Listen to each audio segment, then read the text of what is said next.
we are also experiencing harsh conditions Yes. of environment. We used not to have floods in our country. Mm-hmm. So because of changes in environment and weather conditions, we now have started getting floods in our country. Mm. We have almost a region adjacent to Mount Elgon. We have to relocate those people at the office of the Prime Minister because a number of them had been they died because of floods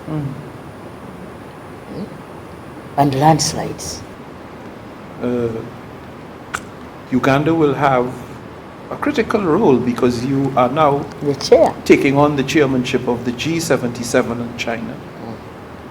And I can commit to you that my presidency and my team and I are fully ready to support and to encourage any work and initiative that Uganda wishes to take forward that will empower the G77 and China. Or something, or this is political preference? We also have some technical backup. Okay. I want to first of all welcome you Thank you. Thank to you our so much. beautiful country. It is really beautiful. Yes. This is the first time I am coming here from the plains. It is. That's good. Okay. Thank you.